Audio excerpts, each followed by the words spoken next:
بسم الله الرحمن الرحيم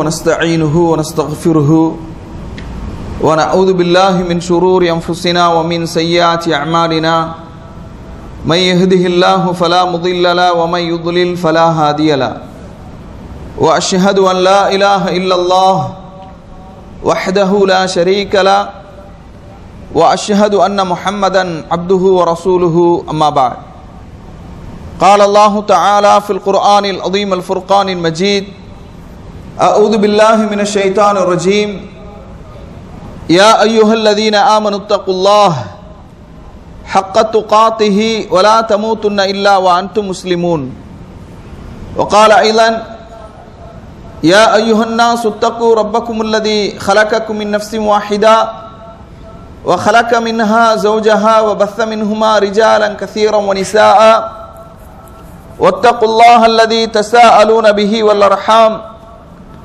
إن الله كان عليكم رقيبا وقال أيضا يا أيها الذين آمنوا اتقوا الله وقولوا قولا سديدا يصلح لكم أعمالكم ويغفر لكم ذنوبكم ومن يطع الله ورسوله فقد فاز فوزا عظيما فإن أصدق الحديث كتاب الله وخير الهدي هدي محمد صلى الله عليه وسلم وشر الأمور محدثاتها وكل محدثة بدعة وكل بدعة ضلالة وكل ضلالة في النار اللهم صل على محمد وعلى آل محمد كما صليت على إبراهيم وعلى آل إبراهيم إنك حميد مجيد اللهم بارك على محمد وعلى آل محمد كما باركت على إبراهيم وعلى آل إبراهيم إنك حميد مجيد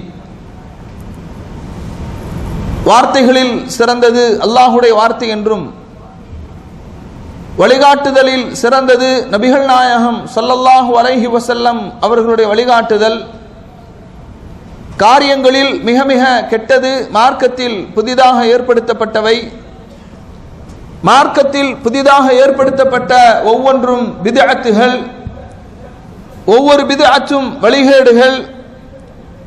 வழிகேடுகள் அனைத்தும் நரகில் கொண்டு போய் சேர்க்கும் என்று நபிகள் நாயகம் ஸல்லல்லாஹு அலைஹி வஸல்லம் அவர்கள் இந்த மனித சமூகத்தை அச்சமூட்டி எச்சரிக்கை செய்ததை இந்த தருணத்தில் நினைவுபடுத்த நானும் கடமைப்பட்டிருக்கிறேன்.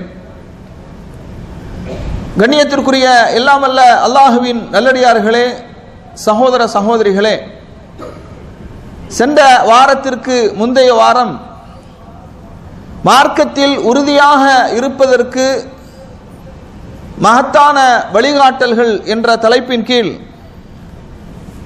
குர்ஆன் சுன்னா ஒளியிலே சில செய்திகளை நாம் அறிந்து கொண்டோம். இஸ்லாமிய மார்க்கத்திலே நாம் உறுதியாக இருப்பதற்கு திருக்குர்ஆனின் பக்கம் நம்முடைய முழு வாழ்க்கையும் திரும்ப வேண்டும். இரண்டாவதாக முறைப்படுத்தப்பட்ட மார்க்க கல்வியை கற்றுக்கொள்ள வேண்டும். மூன்றாவதாக இந்த இஸ்லாமிய ஷரீஅத்தை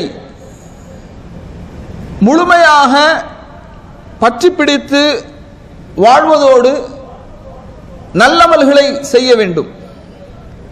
நான்காவதாக நபிமார்களுடைய வரலாற்றை ஆய்வு கண்ணோட்டத்தோடு படித்து அதன் மூலம் இந்த மார்க்கத்தில் உறுதித்தன்மையை நாம் ஏற்படுத்த வேண்டும். ஐந்தாவது, அதிகமாக பிரார்த்தனைகளிலே நாம் ஈடுபட வேண்டும். ஆறாவது, காலையில் எழுந்ததிலிருந்து இரவு படுக்கைக்கு செல்லுகின்ற வரை மார்க்கம் எப்படிப்பட்ட அதுக்காறுகளை ஔராதுகளை கற்றுத்தந்திருக்கின்றதோ அந்த அதுக்காறுகளையும் ஔராதுகளையும் அன்றாட வாழ்விலே ஓதி வர வேண்டும். இந்த 6 அடிப்படை அம்சங்களும் மார்க்கத்தில் நாம் உறுதியாக இருப்பதற்கான மகத்தான வழிகாட்டல்களாக நாம் என்ன செய்கின்றோம், பார்க்கின்றோம். கண்ணியத்திற்குரிய சகோதர சகோதரிகளே, ஏழாவது ஒரு விஷயம், மிகச் சரியான பாதையில் பயணிப்பதற்கு நாம் ஆர்வத்தை காட்ட வேண்டும். குர்ஆன் சுன்னாதான் மார்க்கத்தின் அடிப்படை. இந்த குர்ஆன் சுன்னாவை யார் புரிந்த அடிப்படையிலே நாம் புரிந்து மிகச்சரியான பாதையை தேர்வு செய்வது? ஏனென்றால் இன்றைக்கு எல்லா வழிகட்ட சித்தாந்தங்களும் அமைப்புகளும் தாங்கள் குர்ஆன் சுன்னாவை பின்பற்றுவதாக வாதிடுகின்றார்கள். அப்ப எது குர்ஆன் சுன்னா, எது சரியான பாதை என்பதை நாம் தேட வேண்டும், அதற்காக முயற்சிக்க வேண்டும். இந்த சரியான பாதையில் பயணம் செய்த 3 சிறந்த நூற்றாண்டுகளை சார்ந்தவர்கள் நபி ஸல்லல்லாஹு அலைஹி வஸல்லம் அவர்கள் சொன்னார்கள், ஹைருல் கர்னி கர்னி சும்மல்லதீன யலூனஹும் சும்மல்லதீன யலூனஹும். நூற்றாண்டுகளில் சிறந்தது என்னுடைய நூற்றாண்டை சார்ந்தவர்கள், அதற்கு அடுத்த நூற்றாண்டை சார்ந்தவர்கள் யாரு? சஹாபாக்கள். அடுத்த நூற்றாண்டு தாபீன்கள், தபவு தாபீன்கள். அப்ப இந்த 3 நூற்றாண்டுகளில் வாழ்ந்த மக்கள் எந்த நேரான பாதையில் பயணித்தார்களோ அந்த நேரான பாதையில் பயணிப்பதற்கு நாம் ஆர்வம் காட்ட வேண்டும். நபி ஸல்லல்லாஹு அலைஹி வஸல்லம் அவர்கள் சொன்னார்கள், فإنه من يعش منكم بعدي فسيرى اختلافا كثيرا. எனக்கு பின்னால் வாழக்கூடியவர்கள் அதிகமாக கருத்து முரண்பாடுகளை காண்பீர்கள். فعليكم بسنتي وسنة الخلفاء الراشدين المهديين.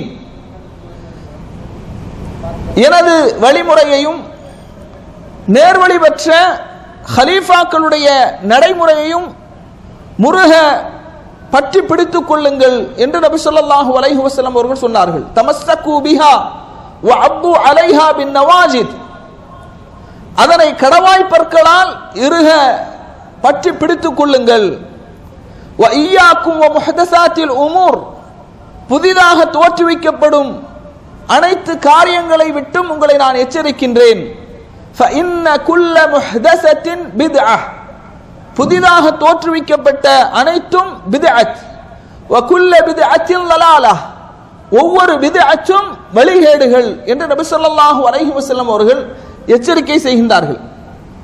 அப்ப கண்ணியத்திற்குரிய சகோதரர்களே, நம்முடைய ஈமானாக இருந்தாலும் கல்வியாக இருந்தாலும் நாம் எல்லாவற்றையும் எந்த ஒரு விஷயமாக இருந்தாலும் இந்த 3 நூற்றாண்டுகளில் வாழ்ந்த நல்ல மக்கள் எப்படி புரிந்து கொண்டார்கள் அதோடு நாம் அலசி பார்க்க வேண்டும்.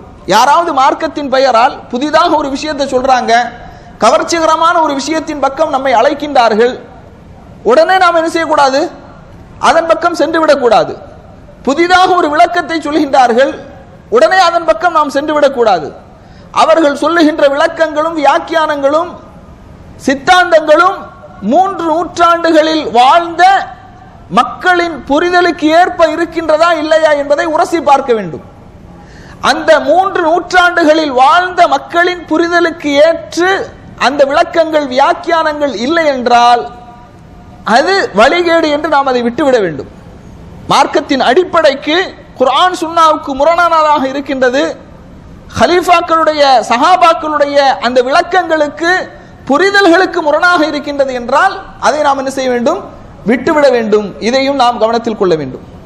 கண்ணியத்திற்குரிய சகோதரர்களே, மார்க்கத்திலே உறுதியாக இருப்பதற்கு 8வது மகத்தான ஒரு வழிகாட்டல் என்ன அப்படின்னா, நமக்கு பயிற்சி தேவை. இப்ப எல்லா விஷயங்களுக்கும் ஒரு மாணவன் 1ஆம் வகுப்பில் இருந்து 12ஆம் வகுப்பு வரை படிக்கின்றான். படிக்கும் போது அவன் படிக்கக்கூடிய காலகட்டங்களில் எத்தனையோ விஷயங்களுக்காக அவனுக்கு பயிற்சிகள் வழங்கப்படுகிறது.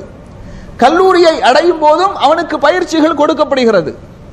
அதுபோன்று இந்த மார்க்கத்தில் உறுதியாக நாம் இருப்பதற்கு நாம பயிற்சிகளை மேற்கொள்ள வேண்டும். என்ன பயிற்சி அப்படின்னா, ஈமானை பற்றி ஆரம்பம் முதல் இறுதி வரை ஈமானுடைய கிளைகளாக நபி ஸல்லல்லாஹு அலைஹி வஸல்லம் அவங்க எத்தனை கிளைகளை சொல்றாங்க? 70க்கும் மேற்பட்ட கிளைகள் இல்லையா? அப்போ அதிலே உயர்ந்தது அலாஹா லா இலாஹ இல்லல்லாஹ், அத்னாஹா இமாதத்துல் அதா அனி தரீக், மக்கள் நடந்து செல்கின்ற பாதையில் மக்களுக்கு தொல்லை தருவதை அகற்றுவது. இதெல்லாம் ஈமானுடைய கிளைகளாக சொல்றாங்க. அப்ப இந்த ஈமானுடைய கிளைகள் ஏ முதல் இசட் வரை, ஆ முதல் அக்கு வரை எல்லாவற்றையும் படிப்பதற்கான பயிற்சியை நாம் மேற்கொள்ள வேண்டும். அதுபோன்று கல்வி சபைகள், விழிப்புணர்வு முகாம்கள், இதில் எல்லாம் நாம அதிகமாக என்ன செய்ய வேண்டும்? பங்கு பெற வேண்டும். ஈமான் ரீதியான பயிற்சி அப்படின்னா அல்லாஹுவை பற்றி நாம் படிக்க வேண்டும், அறிந்து கொள்ள வேண்டும். அப்போதுதான் அல்லாஹ்வின் மீது உள்ள அந்த நேசம் நமக்கு ஏற்படும். இந்த உலகத்திலே நாம் செய்யக்கூடிய எந்த ஒரு அமலாக இருந்தாலும் அதற்கு அல்லாஹு தஆலா நமக்கு நன்மையை தருவான் என்ற உறுதி உள்ளத்திலே நமக்கு ஏற்படும். அடுத்ததாக கல்வி ரீதியான பயிற்சி என்று சொன்னால், இப்ப நாம பயான் உரைகளில ஒவ்வொரு விஷயங்களை சொல்லும் போது இந்த அத்தியாயத்தில் இந்த வசனத்திலே இடம்பெறுகிறது, ஹதீஸில இந்த நூலிலே இந்த எண்ணிலே இந்த ஹதீஸ் இடம்பெறுகிறது என்று எல்லாமே ஆதாரப்பூர்வமாகத்தான் என்ன செய்யறோம் சொல்றோம். இந்த மாதிரி ஆதாரத்தின் அடிப்படையில் மார்க்கத்தை கற்றுக்கொள்வது. இப்ப நிறைய உரைகளை நீங்க பார்க்கலாம். அதாவது சொல்வண்ணர், ஏன்னா இவருடைய நாவிலே, இவருடைய நாவுக்கு தமிழ் அடிமை என்றெல்லாம் சில பேச்சாளர்களை மக்கள் புகழ்ந்து சொல்லுவார்கள். சுன்னத்துல் ஜமாத் என்று சொல்லப்படக்கூடிய அந்த கொள்கையில் இருக்கக்கூடிய பல ஆலிம்கள் என்று அவர்களால் அழைக்கப்படக்கூடிய மக்களுடைய பேச்சுக்களை எல்லாம் புகழ்ந்து சொல்வார்கள். அவருடைய நாவிலே தமிழ் விளையாடும், சரளமாக மடை திறந்த வெள்ளத்தை போன்று பேசுவார், எதுகை மோனையோடு பேசுவார், கவிதையோடு பேசுவார் என்றெல்லாம் நிறைய பேரை புகழ்ந்து சொல்லுவாங்க. அவர்களெல்லாம் அவர்கள் எடுத்து வைக்கக்கூடிய வாதங்களுக்கு குர்ஆன் சுன்னாவிலிருந்து ஆதாரம் காட்டுவாங்கன்னா ஆதாரம் காட்ட மாட்டாங்க.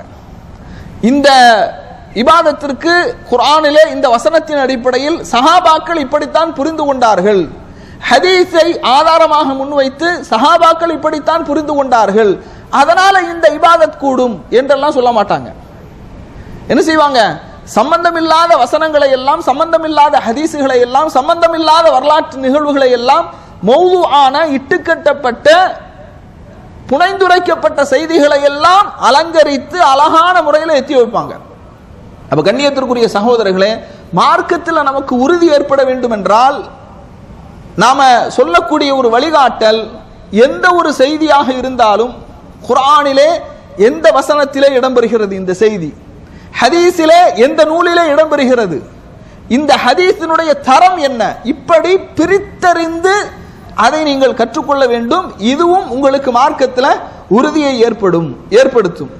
அதுபோன்று கண்ணியத்திற்குரிய சகோதரர்களே, படிப்படியான பயிற்சிகளை மேற்கொள்ள வேண்டும். படிப்படியான பயிற்சி என்று சொன்னால், ஒரு முஸ்லிம் அவனுடைய சக்திக்கு ஏற்றவாறு சிறு வயதிலிருந்தே அவனுக்கு பயிற்சிகளை கொடுக்க வேண்டும்.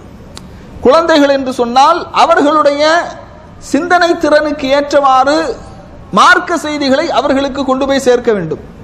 வாலிப பருவத்தை அடையக்கூடிய மக்களாக இருந்தால் அவர்களுடைய சிந்தனைக்கு ஏற்றவாறு, அவர்களுடைய புரிதலுக்கு ஏற்றவாறு மார்க்கத்தின் அடிப்படைகளை கொண்டு போய் சேர்க்க வேண்டும். திருமணமானவர்களாக இருந்தால் அவர்களுக்கு ஏற்றவாறு, பெண்களாக இருந்தால் அவர்களுக்கு ஏற்றவாறு, இப்படி ஒவ்வொருவருடைய தரத்திற்கு ஏற்றவாறு மார்க்கத்தின் ஆதாரங்களை கொண்டு போய் சேர்க்க வேண்டும். இப்ப இதுதான், இதன் மூலமாகத்தான் மார்க்கத்தில் நமக்கு என்ன செய்யும்? ஒரு உறுதி ஏற்படும் என்பதை என்ன செய்கின்றோம்? பார்க்கின்றோம். கண்ணியத்திற்குரிய சகோதரர்களே, நபித்தோழர்கள் இந்த மார்க்கத்தில் உறுதியாக இருந்தாங்க என்று நாம் வரலாறுகளை படிக்கின்றோம். உண்மையிலேயே இந்த மார்க்கத்திலே அவர்கள் உறுதியாக இருப்பதற்கு என்ன பின்னணி காரணம் என்று பார்த்தோம் என்று சொன்னால், நபிகள் நாயகம் ஸல்லல்லாஹு அலைஹி வஸல்லம் அவர்களுக்கு அப்படியான பயிற்சிகளை வழங்கி இருக்கிறார்கள். இஸ்லாமிய வரலாற்றில் ஈமான் கொண்ட காரணத்திற்காக பல நபித்தோழர்கள் பல்வேறு விதமான தொல்லைகளுக்கு ஆளாக்கப்பட்டிருக்கிறார்கள். ஹப்பாப் பின் அரத் ரலியல்லாஹு அன்ஹு அவர்களை நாம் எடுத்துக்கொள்வோம். அவர்கள் இஸ்லாத்தை ஏற்றுக்கொண்டார்கள் என்பதற்காக அவருடைய எஜமான் என்ன செய்கின்றான்? இரும்பு பாலங்களை நெருப்பில் பழுக்க காய்ச்சி வெற்றுடம்பிலே அவரை தூக்கி போடுகின்றான். அந்த இரும்பு பாலங்கள், பழுக்க காய்ச்சப்பட்ட அந்த இரும்பு பாலங்களில் வெற்றுடம்பிலே என்ன செய்கிறான்? ஹப்பாப் பின் அரத் ரலியல்லாஹு அன்ஹு அவர்களை தூக்கி போடுகின்றான். அவர்களுடைய முதுகில் உள்ள அந்த தோள்கள் எல்லாம் உருகுகின்றது. கொழுப்புக்கள் உருகி அது நெருப்பை அணைத்தது என்று நாம் வரலாற்றை பார்க்கின்றோம். அந்த அளவுக்கு நபித்தோழர்கள் இஸ்லாத்தை ஏற்றுக்கொண்ட காரணத்தினால் சொல்லன்னா துயரங்களுக்கு ஆளாக்கப்பட்டார்கள், பல்வேறு சித்திரவதைக்கு ஆளாக்கப்பட்டார்கள். அவர்கள் உறுதியாக இருந்ததுக்கு என்ன காரணம் என்றால், நபி ஸல்லல்லாஹு அலைஹி வஸல்லம் அவர்களை புடம்போட்ட தங்கங்களாக மாற்றினார்கள். மார்க்கத்தில் அவர்களுக்கு உறுதியை ஊட்டினார்கள். இந்த உலக வாழ்க்கை என்பது அற்பமானது, மரணத்திற்கு பின்னால் உள்ள வாழ்க்கை தான் நிரந்தரமானது. நீங்கள் இந்த உலகத்திலே சந்திக்கக்கூடிய இன்னல்களுக்கு, துன்பங்களுக்கு அல்லாஹு தஆலா மறுமையில் மகத்தான நற்கூலியை வைத்திருக்கின்றான் என்ற மறுமையின் மீதுள்ள அந்த வேட்கை, சொர்க்கத்தின் மீதுள்ள அந்த ஆசையை ஊட்டினார்கள், அந்த பயிற்சியை வழங்கினார்கள். அதனாலதான் அவர்களால் களத்திலே நிற்க முடிந்தது. எவ்வளவு பெரிய இன்னல்களாக இருந்தாலும் அதை அவர்கள் நெஞ்சுறுதியோடு ஏற்றுக்கொண்டார்கள். அதுபோன்று கண்ணியத்திற்குரிய சகோதரர்களை, பிலால் ரலியல்லாஹு அன்ஹு அவர்களுடைய வாழ்க்கையை நீங்க எடுத்து பாருங்க. ஒரு கருப்பு நிற அடிமையான ஒருவர், அவர் இஸ்லாத்தை ஏற்றுக்கொள்கின்றார். ரசூலுல்லாஹி ஸல்லல்லாஹு அலைஹி வஸல்லம் அவர்களுடைய அந்த தீனை ஏற்றுக்கொண்ட காரணத்தினால் சுடுமணலிலே போடப்பட்டு மிகப்பெரிய பாறாங்கல் அவருடைய மேனியின் மீது வைக்கப்படுகிறது. அஹத் அஹத், அல்லாஹ் அவன் ஒருவன் ஒருவன் என்று அந்த கொள்கையில் உறுதியாக இருந்தார்கள் என்று சொன்னால், ரசூலுல்லாஹி ஸல்லல்லாஹு அலைஹி வஸல்லம் அவர்கள் அந்த சஹாபாக்களுக்கு ஊட்டிய அந்த ஈமான், அந்த இறையச்சம், மறுமையின் மீதான நம்பிக்கை, சொர்க்கத்தின் மீதான ஆர்வம், இது எல்லாம் தான் அவர்களுக்கு மார்க்கத்தில் உறுதியை ஏற்படுத்தியது. அதனால அந்த நபித்தோழர்கள் எப்படி ஈமானிய பயிற்சியை ஏற்றுக்கொண்டார்களோ, ஈமானிய பயிற்சியை அல்லாஹுடைய தூதரிடமிருந்து பெற்றார்களோ, அதுபோன்று ஈமானிய பயிற்சியை நாம் பெற வேண்டும். ஈமானிய பயிற்சியை நாம் எப்படி பெற முடியும்?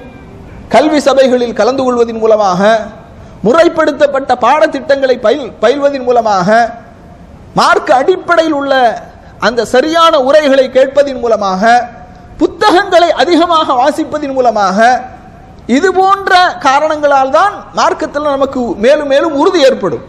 அதனால இதையும் நாம் என்ன செய்கின்றோம்? இதையும் மார்க்கத்தில் நாம் நிலைத்திருப்பதற்கு, உறுதியாக இருப்பதற்கு மகத்தான வழிகாட்டல்களாக நாம் என்ன செய்கின்றோம்? பார்க்கின்றோம். அதுபோன்று கண்ணியத்திற்குரிய சகோதரர்களே, நாம் செல்லக்கூடிய பாதை இந்த குர்ஆன் சுன்னா, இந்த இரண்டும் தான் மார்க்கத்தின் அடிப்படை. இந்த குர்ஆன் சுன்னாவை பின்பற்றி இந்த நேரான பாதையில் நபிமார்கள் சென்றிருக்கின்றார்கள், நல்லோர்கள் சென்றிருக்கின்றார்கள், உயிர் தியாகிகள் சென்றிருக்கின்றார்கள், உத்தமர்கள் சென்றிருக்கின்றார்கள், மார்க்க அறிஞர்கள் சென்றிருக்கின்றார்கள். அதனால நாம செல்லுகின்ற பாதையில் நமக்கு ஒரு நம்பிக்கை வரணும். நிறைய மக்களை நீங்க பாருங்க, சில பேர் இப்படி சொல்லுவாங்க, யாரு சத்தியத்தில் இருக்கின்றார்கள் என்று அல்லாஹ்வுக்கு தான் தெரியும். ஷக், அவங்களுக்கே சந்தேகம், நாம சத்தியத்தில் இருக்கிறோமா அசத்தியத்தில் இருக்கிறோமா அப்படின்னு.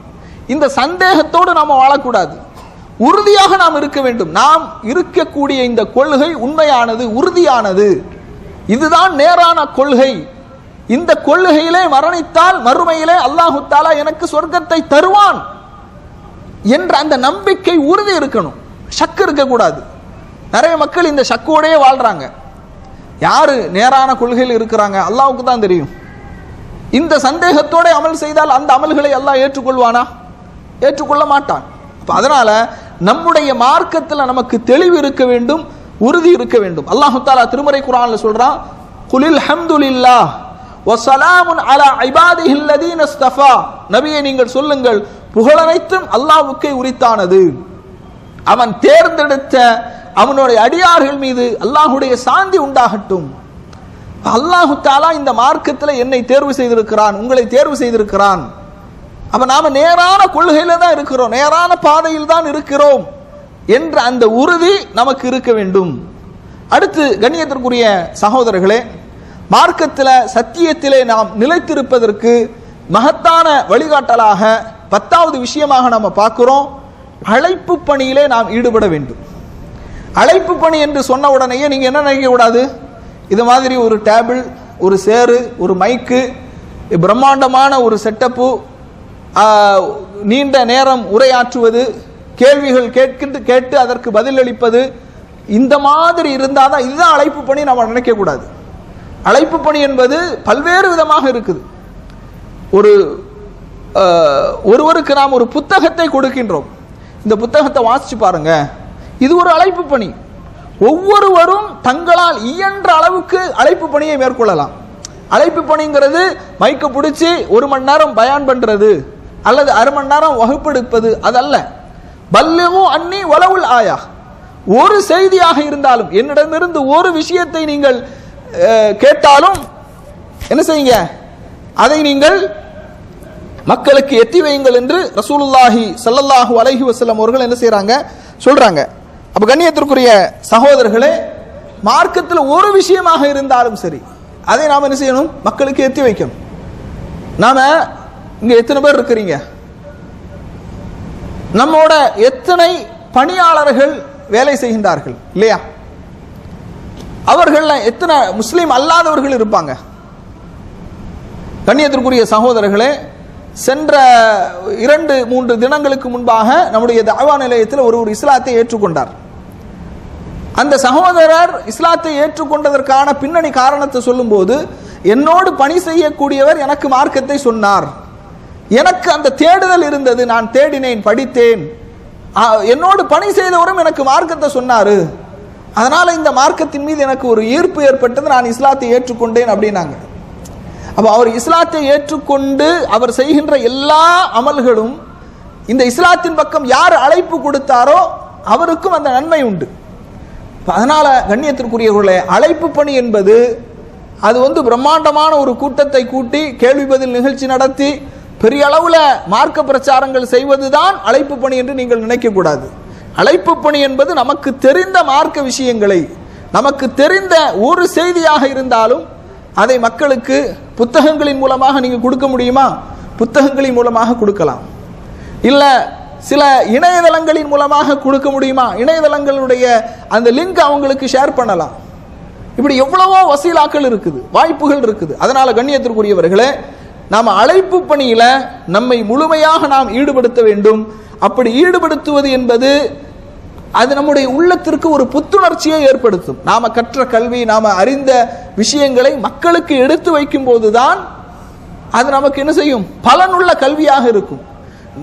நமக்கு ஏன் தேவையில்லாத வம்பு, தேவையில்லாத வேலை என்று நீங்கள் ஒதுங்கக்கூடாது, என்று செய்யக்கூடாது, ஒதுங்கக்கூடாது. அல்லாஹ் தஆலா திருமறை குர்ஆன்ல சொல்றான், வமன் அஹ்ஸனு கௌலம் மிம்மன் தஆ இலல்லாஹ் வஅமில ஸாலிஹன் வகால இன்னனி மினல் முஸ்லிமீன்.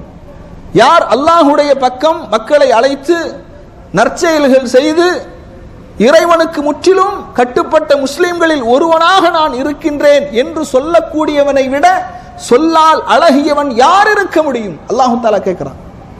அதனால கண்ணியத்திற்குரியவர்களே, மார்க்கத்தை மக்களுக்கு எத்தி வைக்க வேண்டும், மார்க்கத்தின் பக்கம் மக்களை என்ன செய்ய வேண்டும், அழைக்க வேண்டும். நபி ஸல்லல்லாஹு அலைஹி வஸல்லம் சொல்றாங்க, உங்கள் ஒருவரின் மூலமாக அல்லாஹ் நேர்வழி காட்டினாலும் அது உங்களுக்கு சிகப்பு ஒட்டகங்களை விட சிறந்தது அப்படிங்கிறாங்க. அதனால நம்ம மார்க்கத்தில் உறுதி ஏற்படுவதற்கு மகத்தான வழிகாட்டல்களில் ஒன்று மார்க்கத்தை மக்களுக்கு பிரச்சாரம் செய்ய வேண்டும். நாம ஏற்கனவே சொன்ன மாதிரி பிரச்சாரங்கிறது பெரிய மேடை போட்டு மைக்கு போட்டு பிரச்சாரம் பண்றதல்ல, நாம் கற்றதை, நாம் அறிந்ததை மக்களுக்கு நூல்களின் வாயிலாகவோ ஏதாவது ஒரு வகையில எத்தி வைப்பது. அடுத்து, இந்த மார்க்கத்தில் நமக்கு உறுதி ஏற்பட வேண்டும் என்று சொன்னால், இந்த உறுதிப்பாட்டை, மார்க்கத்தில் உறுதிப்பாட்டை ஏற்படுத்தக்கூடிய அந்த குண அம்சங்களை நாம் அறிந்திருக்க வேண்டும். ரசூலுல்லாஹி ஸல்லல்லாஹு அலைஹி வஸல்லம் அவங்க சொல்றாங்க, அனஸ் இப்னு மாலிக் ரலியல்லாஹு அன்ஹு அவர்கள் அறிவிக்கின்றார்கள், இப்னு மாஜாவிலே இந்த செய்தி 237வது செய்தியாக இடம்பெறுகிறது. இன்ன மினன் நாசி, மக்களிலே சிலர் இருக்கிறார்கள், அவர்கள் நன்மையின் திறவுகோல்களையும் தீமையின் பூட்டுக்களாகவும் திகழ்கின்றார்கள். மக்களிலே சிலர் இருக்கின்றார்கள், அவர்கள் நன்மையின் திறவுகோல்களாகவும் தீமைகளின் பூட்டுக்களாகவும் இருக்கிறாங்க. இன்னும் மக்களில் சிலர் இருக்கின்றார்கள், அவர்கள் தீமையின் திறவுகோல்களாகவும் நன்மையின் பூட்டுக்களாகவும் இருக்கிறாங்க அப்படிங்கிறாங்க. அப்படின்னா என்ன அர்த்தம்? மக்கள் சிலர் நன்மையான விஷயங்களை மக்களுக்கு எத்தி வைப்பது, நன்மையான விஷயங்களில் பங்கெடுப்பது என்று நன்மைகளின் திறவுகோல்களாக இருக்கிறாங்க. இன்னும் சிலர் எப்படி இருக்கிறார்? அந்த மக்களில் சிலர் தீமையின் பூட்டுக்களாக, எந்த தீமை வந்தாலும் தன்னிடத்திலே அண்ட விடாமல், தன்னை சார்ந்தவர்களிடம் அண்ட விடாமல் தீமைகளின் பூட்டுக்களாக இருக்கிறாங்க. இன்னும் மக்களில் சிலர் தீமைகளின் திறவுகோல்களாக இருக்கிறாங்க. எல்லா தீமைகளும் அதுக்கு திறவுகோலாக இவர்தான் காரணமாக இருப்பார். தீமைகளை பரப்பக்கூடியவராக இருப்பார், தீமைகளை மக்களுக்கு பிரச்சாரம் செய்யக்கூடியவராக இருப்பார். இப்படி தீமைகளின் திறவுகோல்களாக இருக்கிறாங்க, நன்மைகளின் பூட்டுக்களாக இருக்கிறாங்க. நன்மைகளை எந்த விதத்திலும் நன்மைகள் வந்தடையக்கூடாது என்று நன்மைகளின் பூட்டுக்களாக இருக்கிறாங்க என்று ரசூலுல்லாஹி ஸல்லல்லாஹு அலைஹி வஸல்லம் அவர்கள் என்ன செய்கின்றார்கள்? சொல்லி காட்டுகின்றார்கள். எனவே கண்ணியத்திற்குரிய சகோதரர்களே, மார்க்கத்தில் உறுதியாக இருப்பதற்கு நாம நன்மையின் திறவுகோல்களாக இருக்க வேண்டும். நன்மைக்கான எல்லா செயல்களையும் நாம் செய்ய வேண்டும். நன்மையான விஷயங்களை செய்வது என்பது அது கூட்டாக ஒரு ஜமாஅத்தாக சேர்ந்து செயல்படுவதில் அதிக நன்மை இருக்குது. கண்ணியத்திற்குரிய சகோதரர்களே, பொதுவாக மனிதன் தனிமையாக இருக்கின்றான் என்றால், தனிமையை விரும்புகின்றான் என்று சொன்னால், தனிமையாக இருக்கும் போதுதான் ஷைத்தான் நம்மிடத்தில் அதிகமாக விளையாடுவான். ஷைத்தானுடைய சேட்டைகள், ஊசலாட்டங்கள் அதிகமாக இருக்கும். ஜமாஅத்தாக கூட்டாக நாம் இருக்கும்போது ஷைத்தான் நம்மை விட்டும் தூரமாகி விடுவான். அதனால இப்ப நீங்க பாருங்க, சில மக்களுக்கு டியூட்டி 4 மணிக்கு முடியக்கூடியவங்க இருக்கிறாங்க, 5 மணிக்கெல்லாம் முடியக்கூடியவங்க இருக்கிறாங்க, 6 மணிக்கு முடியக்கூடியவங்க இருக்கிறாங்க. அதற்கு பிறகு 6 மணியிலிருந்து 10 மணி வரை ஒரு மனிதர் 10 மணிக்கு தூங்குறாங்க, சராசரியா 9 மணிக்கு தூங்குறாங்க அப்படின்னா அவருக்கு ஒரு நீண்ட நேரம் இருக்குது. அவருடைய வீட்டிற்கு போன் பண்ணி குடும்பத்தோடு அவர் பேசக்கூடிய அந்த நேரங்கள், அன்றாட அவருடைய துணி துவைக்கிறது, சமையல் செய்கிறது, இதெல்லாம் போக கூட ஒரு 2 மணி நேரம் அவனுக்கு கிடைக்கிறது. நிறைய மக்கள் பேச்சுலரா இருக்கக்கூடியவங்களுக்கு நிறைய நேரங்கள் கிடைக்குது. ஆனா என்ன பண்றாங்க? ரூம்ல கூட்டா உட்கார்ந்து என்ன செய்யறாங்க? டிவி பார்க்கறாங்க. வீணாக நேரத்தை கழிக்கின்றார்கள், வீணாக பொழுதுபோக்குகின்றார்கள். இப்படியெல்லாம் இருக்கும்போது என்னாகும் அப்படின்னா, மார்க்கத்தின் உறுதித்தன்மை குறைந்து கொண்டே இருக்கும். மார்க்கத்தில் அந்த உறுதி என்பது குறைந்து கொண்டே போகும். அதனால இதை நாம் என்ன செய்யணும்? கவனத்தில் கொள்ள வேண்டும். 12வது ஒரு அம்சம் என்னவென்றால், நிறைய மக்கள் இப்போது சோசியல் மீடியால பார்க்கக்கூடிய காட்சிகள் இதையெல்லாம் பார்த்து ஒரு பெரிய விரக்தியில் இருக்கிறாங்க, ஒரு பெரிய பலகீனத்தில் இருக்கிறாங்க. என்ன விரக்தி, என்ன பலகீனம் அப்படின்னா, முஸ்லிம்கள் எங்கு பார்த்தாலும் படுகொலை செய்யப்படுகின்றார்கள், எதிரிகளுடைய கை மேலோங்கி நிற்கின்றது, எதிரிகளுடைய கை மேலோங்கி நிற்கின்றது, முஸ்லிம்கள் படுகொலை செய்யப்படுகின்றார்கள், முஸ்லிம்களுக்கு விடிவு காலமே இல்லையா அப்படிங்கிற ஒரு விரக்தியான நிலையில் என்ன செய்யறாங்க? மக்கள் இருக்கிறாங்க. இதுக்கு என்ன காரணம் அப்படின்னா, மார்க்கத்தை முழுமையாக அவர்கள் படிக்கவில்லை, நபிமார்களுடைய சரித்திரங்களை படிக்கவில்லை, நபித்தோழர்களுடைய வாழ்வை படிக்கவில்லை. கண்ணியத்திற்குரிய சகோதரர்களே, அல்லாஹு தஆலா திருமறை குர்ஆன்ல சொல்றான், யா அய்யுஹல்லதீன ஆமனு, ஈமான் கொண்டவர்களே, இன் தன்சுருல்லாஹ யன்சுருக்கும், நீங்கள் அல்லாஹ்வுக்கு உதவினால் அவன் உங்களுக்கு உதவுவான், வ யுஸப்பித் அக்தாமக்கும், இன்னும் உங்களுடைய பாதங்களை அவன் உறுதிப்படுத்துவான். அப்ப மார்க்கத்திற்கு நாம் நம்மால் என்ன உதவிகளை, மார்க்கத்திற்கு உதவி செய்வது, அல்லாஹ்வுக்கு உதவி செய்வது என்பது அல்லாஹ்வுடைய மார்க்கம் மேலோங்க வேண்டும் என்பதற்காக பிரச்சாரம் செய்வது, அந்த மார்க்கத்தை மக்களுக்கு கொண்டு போய் சேர்ப்பது. கண்ணியத்திற்குரிய சகோதரர்களே, அல்லாஹ் தஆலா சொல்றான், இன்னல்லாஹ யுதாஃபிஉ அனில்லதீன ஆமனு, நம்பிக்கை கொண்டவர்களுக்கு அல்லாஹ் தஆலா என்ன செய்கின்றான்? பாதுகாப்பு அளிக்கின்றான், அல்லாஹ் பாதுகாப்பை கொடுக்கின்றான். அப்ப கண்ணியத்திற்குரிய சகோதரர்களே, அப்ப இது போன்ற காட்சிகளை எல்லாம் பார்க்கும்போது நாம் என்ன செய்யக்கூடாது? விரக்தி அடையக்கூடாது, ஒரு தாழ்வு மனப்பான்மை ஏற்படக்கூடாது. முஸ்லிம்களுக்குத்தான் இறுதி வெற்றி. இந்த உலகத்திலே பலஸ்தீனிலே கொல்லப்படக்கூடியவர்கள் அவர்கள் ஈமானோடு மரணித்தால் நாளை மறுமையில் அவர்களுக்கு என்ன என்ன கிடைக்கும்? ஷஹாதத்துடைய அந்தஸ்தை பெறுவார்கள் இல்லையா? யூதர்கள் அவர்கள் இந்த உலகத்தில் கொல்லப்பட்டாலும் அல்லது இயற்கையாக மரணம் அடைந்தாலும் மறுமையில் அவர்களுக்கு என்ன கிடைக்கும்? நரகம் கிடைக்கும். அதனால முஸ்லிம்களுக்கு இஸ்லாத்திற்குத்தான் இறுதி வெற்றி, காஃபிர்களுக்கு யூதர்களுக்கு தோல்விதான் என்ற அந்த நம்பிக்கை நமக்கு ஏற்பட வேண்டும். விரக்தி என்ன செய்யக்கூடாது, வரவே கூடாது. ஏன்னா இந்த உலகத்தை அல்லாஹு தஆலா அப்படித்தான் அமைத்திருக்கிறான். இன்ன துன்யா சிஜ்னுல் முஃமின், மூமின்களுக்கு சிறைச்சாலை, காஃபிர்களுக்கு சொர்க்கம். அதனால கண்ணியத்திற்குரியவர்களே, இந்த உலகத்திலே நடைபெறக்கூடிய அந்த நிகழ்வுகளை பார்த்து நாம் என்ன செய்யக்கூடாது, விரக்தி அடைந்து விடக்கூடாது. இறைவனுடைய உதவியும் எதிர்காலமும் இஸ்லாத்திற்குத்தான், முஸ்லிம்களுக்குத்தான் என்று உறுதியாக நாம் என்ன செய்ய வேண்டும், நம்பிக்கை கொள்ள வேண்டும். அடுத்து கண்ணியத்திற்குரிய சகோதரர்களே, 13வது ஒரு விஷயம் என்னவென்றால், அதாவது அசத்தியத்தினுடைய உண்மையான நிலையை அறிந்து ஏமாறாமல் இருக்க வேண்டும். நாம சொன்ன மாதிரி காஃபிர்கள் உலகத்தில் சுயவோ அவர்கள் படோடமாக வாழுகின்றார்கள். அவர்களிடத்தில் ஆட்சி இருக்கின்றது, அதிகாரம் இருக்கின்றது, அணு ஆயுதங்கள் இருக்கின்றது, வல்லரசுகளாக இருக்கிறாங்க.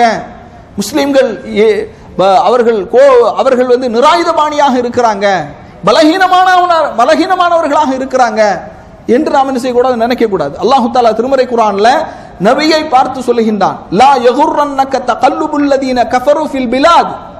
நபியே, நிராகரிப்பாளர்கள் அவர்கள் ஊரிலே சுற்றித் திரிகின்றார்களே, அது உங்களை ஏமாற்றத்திலே ஆழ்த்திவிட வேண்டாம். மத்தாஉன் கலீல், இந்த உலக வாழ்க்கை என்பது அற்பமானது, சொற்பமானது. சும்ம மஅவாஹும் ஜஹன்னம் வ பிஸல் மிஹாத், அவர்கள் சேரக்கூடிய இடம் நரகம்தான், தங்கிடத்திலே அது மிகவும் கெட்டது என்று அல்லாஹு தஆலா சொல்கின்றான். அதனால காஃபிர்கள் இந்த உலகத்துல மிக பலசாலிகளாக இருக்கிறாங்க, உலகத்தின் இன்பங்களை சுவைத்துக் கொண்டிருக்கிறாங்க, முஸ்லிம்கள் வீழ்ச்சியிலே தொடர் தோல்வியிலே இருந்து கொண்டிருக்கிறாங்க அப்படி நம்ம ஒருபோதும் நினைக்க கூடாது. இறுதி வெற்றி முஸ்லிம்களுக்குத்தான், இஸ்லாத்திற்குத்தான் என்ற உறுதியான நம்பிக்கை நமக்கு இருக்க வேண்டும். அடுத்து கண்ணியத்திற்குரிய சகோதரர்களே, மார்க்கத்தில் நாம் உறுதியாக இருப்பதற்கு சில நற்குணங்களை நாம் கடைபிடிக்க வேண்டும். அந்த நற்குணங்கள்ல மகத்தான முதல் நற்குணம் எது அப்படின்னு பார்த்தீங்கன்னா பொறுமை தான். பொறுமை, சகிப்புத்தன்மை, அது ரொம்ப ரொம்ப முக்கியம். அல்லாஹுடைய தூதர் ஸல்லல்லாஹு அலைஹி வஸல்லம் அவங்க சொல்றாங்க, சஹீஹ் புகாரி முஸ்லிமில் இந்த செய்தி இடம்பெறுகிறது, பொறுமையை விட சிறந்த விசாலமான வெகுமதி யாருக்குமே வழங்கப்படவில்லை அப்படிங்கிறாங்க. அப்போ நமக்கு பொறுமை என்பது ரொம்ப முக்கியம். அதுபோன்று 15வது விஷயம் என்னவென்றால், சான்றோர்கள் முன்னோர்களுடைய அறிவுரைகளை நாம் என்ன செய்ய வேண்டும், ஏற்று நடக்க வேண்டும். நம்முடைய மார்க்கத்தில் முன்னோர்கள், சான்றோர்கள், சலஃபுகள் அவர்கள் கஷ்டமான காலங்களில், சோதனையான கட்டங்களில் எப்படியாக வாழ வேண்டும், என்ன நெறிமுறைகளை நாம் கடைபிடிக்க வேண்டும் என்று நமக்கு அறிவுறுத்தினார்களோ, அறிவுரைகளை வழங்கினார்களோ, அதை நாம் என்ன செய்ய வேண்டும், ஏற்று நடக்க வேண்டும் அப்படிங்கிறத பார்க்கிறோம். அதுபோன்று கண்ணியத்திற்குரிய சகோதரர்களே, இந்த மார்க்கத்திலே உறுதியாக நாம் இருப்பதற்கு இன்னொரு முக்கியமான வழிகாட்டல் என்ன அப்படின்னு பார்த்தீங்கன்னா, சொர்க்கத்தின் இன்பத்தையும் நரகத்தினுடைய துன்பத்தையும் மரணத்தையும் அதிகமாக நாம் நினைவு கூற வேண்டும். இந்த உலகத்தில் நாம் மரணத்தை சந்திக்கக்கூடியவர்கள், மறுமையை சந்திக்கக்கூடியவர்கள். இந்த உலகத்திலே நாம் எதையும் அனுபவிக்காவிட்டாலும் ஈமானோடு இஸ்லாத்தோடு உலகத்திலே நாம் வாழ்ந்து மரணித்தோம் என்றால் மறுமையிலே நமக்கு அல்லாஹு தஆலா சொர்க்கத்தை தருவான். இந்த உலகத்தில் காஃபிர்களாக, இறை நிராகரிப்பாளர்களாக மரணிக்கக்கூடியவர்கள், அவர்களுக்கு அல்லாஹு தஆலா நரகத்தை கொடுப்பான். இப்ப நெத்தன்யாஹுவாக இருந்தாலும் சரி, ட்ரம்பாக இருந்தாலும், யாரா இருந்தாலும் சரி, காஃபிராகவே இந்த உலகத்தில் மூத்தா போறான்னு வைங்க, சொர்க்கத்துக்கு போவானா நரகத்துக்கு போவானா சொல்லுங்க? நரகத்துக்கு தான் போவான் இல்லையா? நரகத்திற்கு தான் செல்வார்கள். இந்த நம்பிக்கை நமக்கு இருக்கணும். இந்த நம்பிக்கை தான் நமக்கு மார்க்கத்தில் உறுதிப்பாட்டை ஏற்படுத்தும், மறுமையின் மீதான நம்பிக்கையை அதிகரிக்கும். அதனால இந்த உலகத்தில் காஃபிர்கள், யூதர்கள், கிறிஸ்தவர்கள், இந்த மார்க்கத்தை ஏற்றுக்கொள்ளாதவர்கள், அவர்களுக்கு நரகம்தான். இந்த உலகத்தில் அவர்கள் இன்பங்களை அனுபவித்தாலும் அவர்களுடைய இறுதி முடிவு மிக கெட்டது. அதுல நமக்கு நம்பிக்கை உறுதியாக இருக்க வேண்டும். அதுபோன்று இந்த உலகத்தில் முஸ்லிம்களாக வாழுகின்ற நாம் ஈமானோடு மரணித்தோம் என்று சொன்னால் அல்லாஹு தஆலா நமக்கு சொர்க்கத்தை தருவான் என்ற அந்த நம்பிக்கை நமக்கு இருக்க வேண்டும். இது இருந்தாலே போதுமானது, இது இருந்தாலே மிக போதுமானது. அதுபோன்று கண்ணியத்திற்குரிய சகோதரர்களே, எந்தெந்த நிலையெல்லாம் சத்தியத்திலே நிலைத்து நிற்க வேண்டிய சந்தர்ப்பங்கள், ஏன்னா நிறைய மக்களை பார்க்கிறோம், சோதனைகள் வரும்போது, சோதனைகளை கண்கூடாக பார்க்கும்போது அவர்களுக்கு என்ன செய்கின்றது, ஒரு தடுமாற்றம் ஏற்படுகின்றது. தடுமாற்றம் ஏற்பட்டு அகீதாவுக்கு எதிராக, மன்ஹஜுக்கு எதிராக முன் சென்ற உலமாக்களை திட்டுவது, ஏசுவது, அதுபோன்று ஆட்சியாளர்களை ஏசுவது, இது மாதிரியான செயல்களை எல்லாம் செய்வது என்ன செய்கிறோம், பார்க்கிறோம். அப்ப சோதனையான காலகட்டங்களில் மிகவும் உறுதியாக நாம் என்ன செய்ய வேண்டும், இருக்க வேண்டும். ரசூலுல்லாஹி ஸல்லல்லாஹு அலைஹி வஸல்லம் அவங்க உங்களுக்கு பின்னால் சஹாபாக்களை பார்த்து சொல்றாங்க, உங்களுக்கு பின்னால் பொறுமையை மேற்கொள்ள வேண்டிய காலங்கள் ஏற்படும்.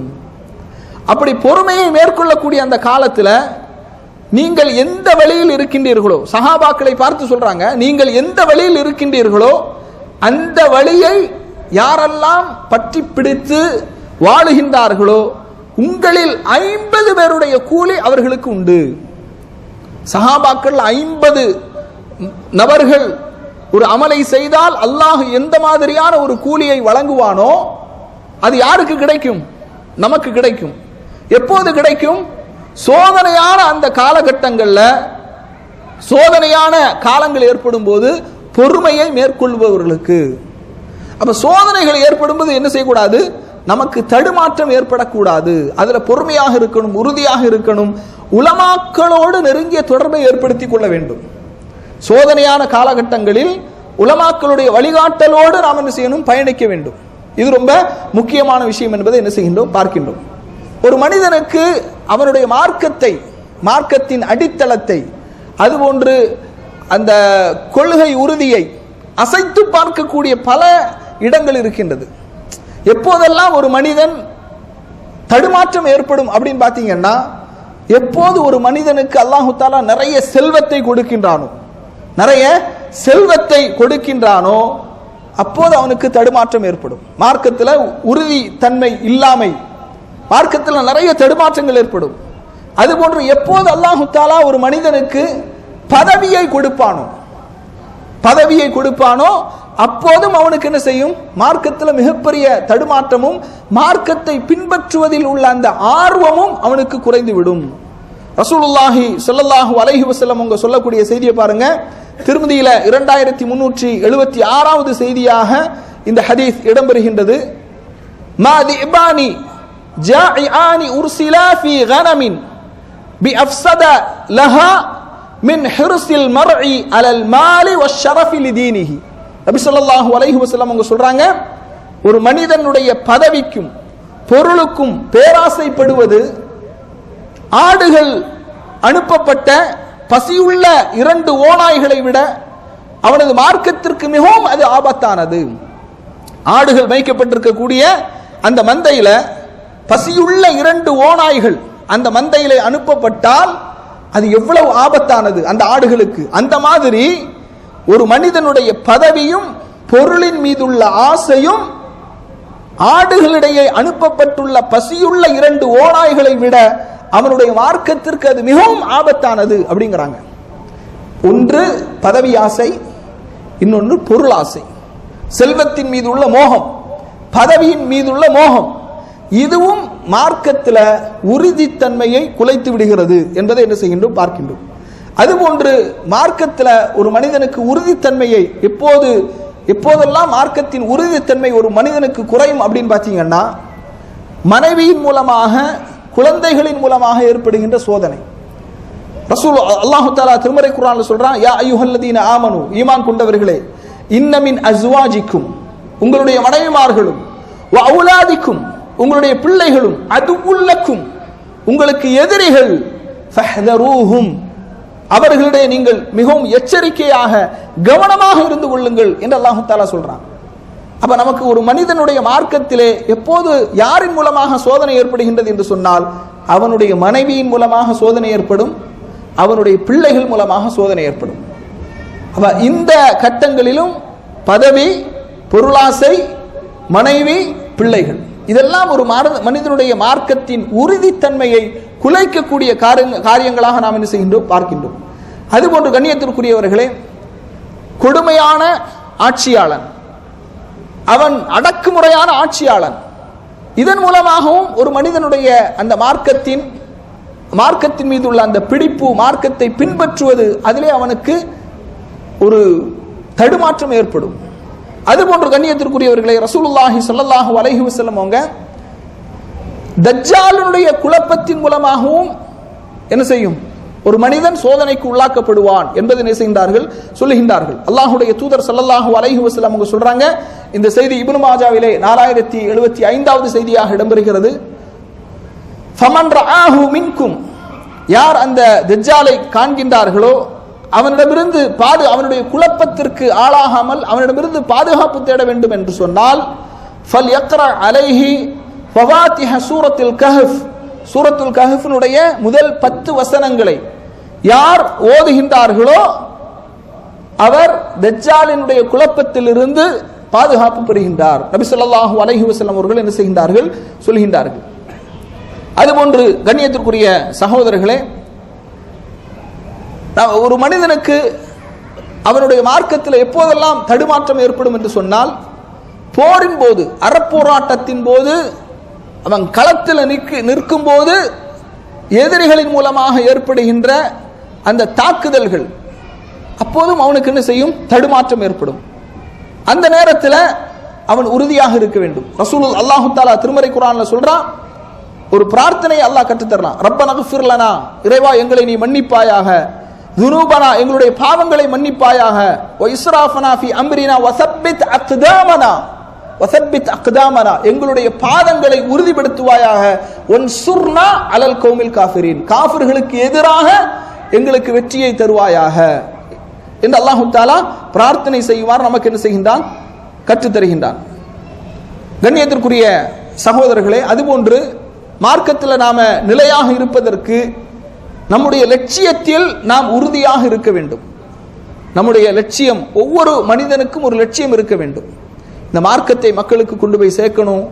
அறியாத தெரியாத மக்கள் நரகத்தின் படுகொலியிலே இருந்து கொண்டிருக்கிறார்கள், அவர்களை காப்பாற்ற வேண்டும் என்ற கவலை உணர்வு ஒவ்வொருக்கும் இருக்க வேண்டும்.